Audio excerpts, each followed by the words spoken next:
ये आकाशवाणी रायपुर है। प्रादेशिक समाचार बुलेटिन के साथ मैं निशा नैयर।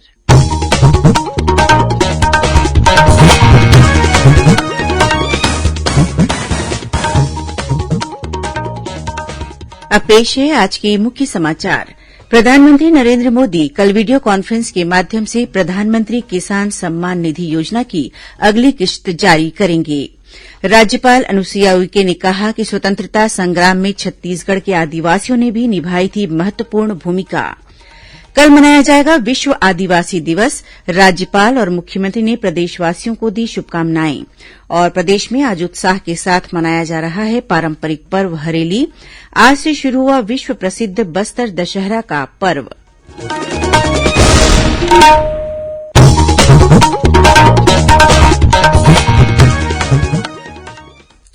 18 वर्ष से अधिक आयु वर्ग के लिए सरकारी केन्द्रों पर निःशुल्क राष्ट्रव्यापी कोविड टीकाकरण अभियान जारी है।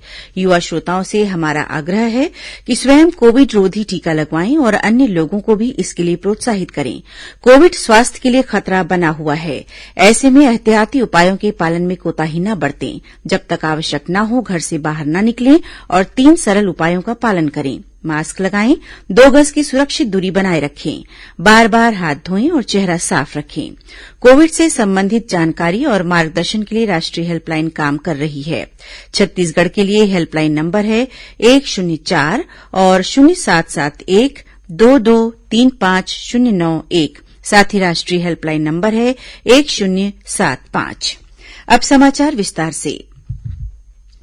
प्रधानमंत्री नरेंद्र मोदी कल दोपहर 12:30 बजे वीडियो कॉन्फ्रेंस के माध्यम से प्रधानमंत्री किसान सम्मान निधि योजना की अगली किश्त जारी करेंगे।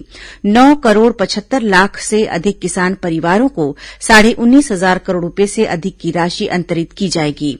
प्रधानमंत्री इस दौरान किसान लाभार्थियों से बातचीत और संबोधित करेंगे। एक ट्वीट में श्री मोदी ने कहा कि सरकार देश के मेहनतकश किसानों के जीवन को और आसान बनाने के लिए लगातार काम कर रही है। उन्होंने कहा कि पीएम किसान योजना से किसान के जीवन में सकारात्मक बदलाव आए हैं, जो कि बहुत ही खुशी की बात है। छत्तीसगढ़ की राज्यपाल अनुसुईया उइके ने कहा है कि अंग्रेजों के खिलाफ संघर्ष कर देश को आजादी दिलाने में छत्तीसगढ़ के आदिवासी वर्ग ने भी महत्वपूर्ण भूमिका निभाई थी।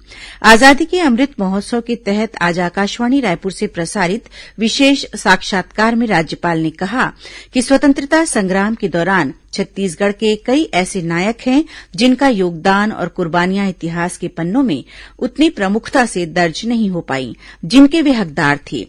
उन्होंने कहा कि आजादी का यह अमृत महोत्सव लोगों को स्वतंत्रता संग्राम और अपने स्वतंत्रता सेनानियों के योगदानों के बारे में अवगत कराने में महत्वपूर्ण भूमिका निभाएगा।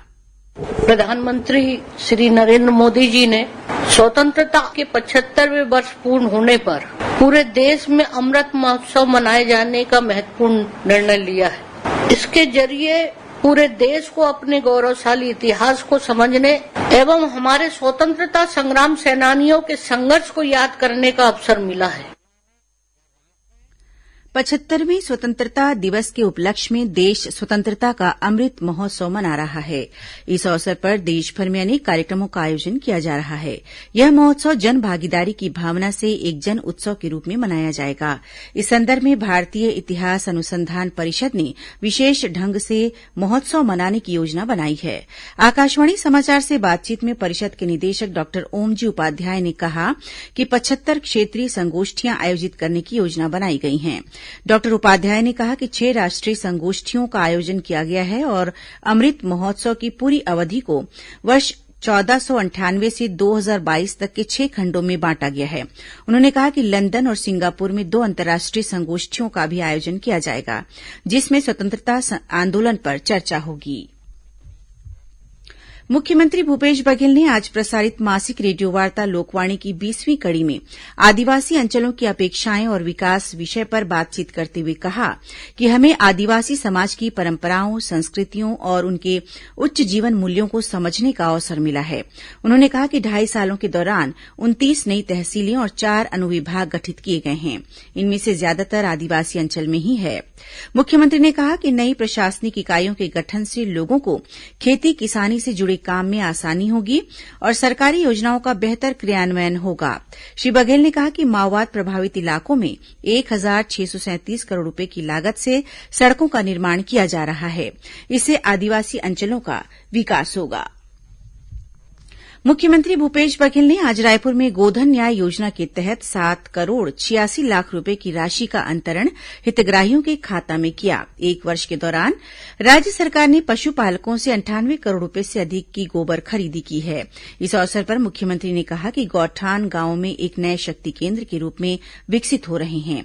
इससे किसानों, पशुपालकों और महिलाओं को नई ताकत मिली है। कल विश्व आदिवासी दिवस है। इस मौके पर राज्यपाल अनुसुईया उइके और मुख्यमंत्री भूपेश बघेल ने देश और प्रदेश के आदिवासी समाज के साथ ही सभी नागरिकों को अपनी बधाई और शुभकामनाएं दी हैं। राज्यपाल ने अपने संदेश में कहा कि छत्तीसगढ़ देश के उन प्रदेशों में शामिल है जहां पर करीब 32% आदिवासी निवासरत हैं, जो अनेकों परंपराओं को संजोए हुए हैं। राज्यपाल ने कहा कि हमारे आदिवासी समाज के लोग सदैव प्राचीन समय से संस्कृति, परंपराओं एवं प्रकृति के संरक्षक रहे हैं। वहीं मुख्यमंत्री ने अपने शुभकामना संदेश में कहा कि राज्य सरकार आदिवासियों की प्राचीनतम परंपरा, संस्कृति और जीवन मूल्यों को सहेजते हुए उनके विकास के लिए लगातार प्रयास कर रही है। उधर विश्व आदिवासी दिवस के अवसर पर राजनांदगांव जिले में सर्व आदिवासी समाज की ओर से मोटरसाइकिल रैली निकाली जाएगी। खबरों का सिलसिला जारी रहेगा। अभी वक्त है एक छोटे से विराम का। छत्तीसगढ़ ने है ठाना, गांव गांव पानी है पहुंचाना। छत्तीसगढ़ सरकार की अगुवाई में जल जीवन मिशन 2023 तक ले 39 लाख ग्रामीण परिवार मन के दुआर तक नल कनेक्शन ले पानी पहुंचाए की योजना शुरू करे है, जेमा 55 लीटर प्रति व्यक्ति प्रतिदिन के हिसाब ले सबो मनखे मन ला पानी उपलब्ध कराए जाही। अब हर जन ला मिलही जल, हर घर पानी, छत्तीसगढ़ ने ठानी पहुँचाबो पानी कुरिया कुरिया, मुहाटी मुहाटी। अधिक जानकारी बर ग्राम जल एवं स्वच्छता समिति में संपर्क करो। जल जीवन मिशन द्वारा जनहित में जारी। प्रादेशिक समाचार आप आकाशवाणी रायपुर से सुन रहे हैं। अब आगे बढ़ते हैं बाकी के समाचारों की ओर। भारतीय जनता पार्टी अनुसूचित जनजाति मोर्चा की बैठक आज रायपुर में हुई। इसमें केंद्रीय राज्यमंत्री फग्गन सिंह कुलस्ते और रेणुका सिंह भी शामिल हुई। बैठक में धर्मांतरण, वन अधिकारों तथा आदिवासियों के विभिन्न मुद्दों को लेकर विचार विमर्श किया गया। बैठक के बाद पत्रकारों से चर्चा करते हुए प्रदेश अध्यक्ष विष्णुदेव साय ने कहा कि आदिवासी समाज के विभिन्न मुद्दों को लेकर राजनीतिक प्रस्ताव पारित किया गया। उन्होंने कहा कि आने वाले समय में आदिवासी महिलाओं के साथ होने वाले अत्याचारों को रोकने सहित अन्य मांगों को लेकर प्रदेशव्यापी प्रदर्शन किया जाएगा। वहीं कल रायपुर में भाजपा के स्वास्थ्य स्वयं सेवकों को राज्य स्तरीय प्रशिक्षण शिविर आयोजित किया गया। इसे संबोधित करते हुए प्रदेश भाजपा प्रभारी डी पुरंदेश्वरी ने कहा कि भारतीय जनता पार्टी के स्वास्थ्य स्वयं सेवक बूथों तक पहुंचकर कोरोना के खिलाफ जागरूकता अभियान चलाएंगे। शिविर के दौरान चिकित्सा प्रकोष्ठ से जुड़े लोगों को प्रशिक्षण दिया जाएगा। हरियाली का पर्व हरेली आज प्रदेशभर में पारंपरिक उल्लास के साथ मनाया जा रहा है। इस बार भी छत्तीसगढ़ में इस त्यौहार को लेकर एक अलग ही उत्साह देखा गया। राज्य शासन की ओर से प्रदेशभर में इस त्यौहार का जगह जगह आयोजन किया गया। इस दौरान बच्चों सहित युवाओं ने भी गेड़ी का आनंद लिया।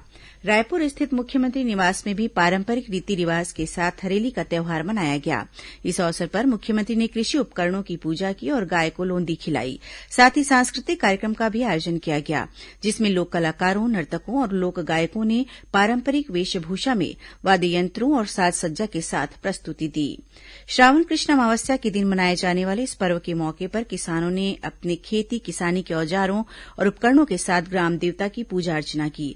हरेली का यह त्यौहार पर्यावरण और प्रकृति के प्रति हमारे जुड़ाव के साथ साथ हमारी लोक संस्कृति को भी प्रदर्शित करता है।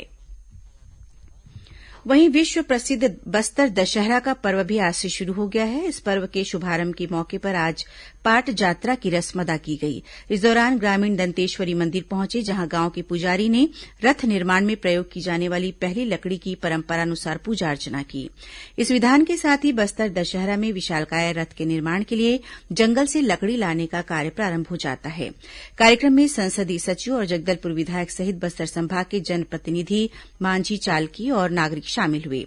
गौरतलब है कि इस वर्ष हिन्दू पंचांग के अनुसार एक अधिमास पड़ने के कारण इस वर्ष 75 दिवसीय दिवसीय बस्तर दशहरा 104 दिनों का होगा। दंतेश्वरी माई के रथ के लिए बस्तर जिले के बिलोरी गांव के जंगल से सरगी की लकड़ी लाई जाती है। बस्तर दशहरे का यह पर्व कई वर्षों से मनाया जा रहा है। इस साल विजयादशमी तक पर्व के दौरान विभिन्न रस्में अदा की जाएंगी। यह पर्व राज्य की आदिवासी संस्कृति का जीता जागता उदाहरण है। उत्तर प्रदेश में हुए एक सड़क हादसे में छत्तीसगढ़ के 5 लोगों की मौत हो गई है। छत्तीसगढ़ के चिरमिरी का रहने वाला यह परिवार एक पारिवारिक कार्यक्रम में शामिल होने के लिए उत्तर प्रदेश के मऊ जा रहा था। तभी मधुबन मार्ग पर उनकी कार सड़क किनारे पानी से भरे गड्ढे में जा गिरी। इस हादसे में 4 बच्चों सहित 5 लोगों की मौत होने की खबर है। अब कुछ अन्य खबरें संक्षिप्त में। छत्तीसगढ़ की पर्वतारोही नैना धाकड़ ने रायपुर में मुख्यमंत्री भूपेश बघेल से मुलाकात की। मुख्यमंत्री ने एवरेस्ट फतह करने पर सुश्री धाकड़ को बधाई और शुभकामनाएं दी। जांजगीर चांपा जिले के जम्मू कश्मीर के अनंतनाग में बंधक बनाए गए 40 ईंट भट्टा श्रमिकों को जिला प्रशासन के सहयोग से मुक्त कराया गया है। इन श्रमिकों को उनके गृह जिला लाने की कार्यवाही की जा रही है। दुर्ग जिले में स्थित दाऊ वासुदेव चंद्राकर कामधेनु विश्वविद्यालय से संबद्ध शैक्षणिक संस्थाओं के विभिन्न पाठ्यक्रमों में प्रवेश की प्रक्रिया प्रारंभ हो चुकी है। इच्छुक छात्र इस बारे में विश्वविद्यालय की वेबसाइट से जानकारी ले सकते हैं।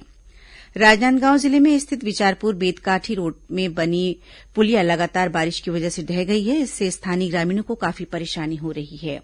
भूतपूर्व सैनिकों के बच्चे प्रधानमंत्री छात्रवृत्ति योजना के तहत 30 नवंबर तक ऑनलाइन आवेदन जमा कर सकते हैं। तृतीय और चतुर्थ श्रेणी के पदों में भर्ती के लिए भूतपूर्व सैनिकों से 17 अगस्त तक आवेदन मंगाए गए हैं।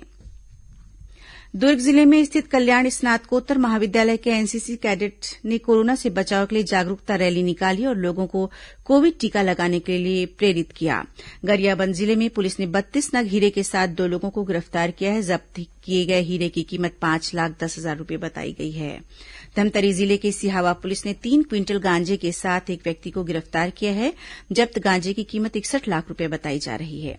मुंगेली जिले में छत्तीसगढ़ संयुक्त अनियमित कर्मचारी महासंघ से जुड़े कर्मचारियों ने अपनी विभिन्न मांगों को लेकर आज जल में खड़े होकर प्रदर्शन किया और मुंगेली जिले में सीबीआई जांच का हवाला देकर वन क्षेत्रपाल से करोड़ों रूपये की उगाही करने वाले एक आरोपी को पुलिस ने गिरफ्तार किया है। अंत में मुख्य समाचार एक बार फिर। प्रधानमंत्री नरेंद्र मोदी कल वीडियो कॉन्फ्रेंस के माध्यम से प्रधानमंत्री किसान सम्मान निधि योजना की अगली किश्त जारी करेंगे। राज्यपाल अनुसुईया उइके ने कहा कि स्वतंत्रता संग्राम में छत्तीसगढ़ के आदिवासियों ने भी निभाई थी महत्वपूर्ण भूमिका। कल मनाया जाएगा विश्व आदिवासी दिवस। राज्यपाल और मुख्यमंत्री ने प्रदेशवासियों को दी शुभकामनाएं।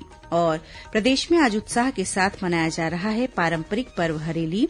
आज से शुरू हुआ विश्व प्रसिद्ध बस्तर दशहरा का पर्व।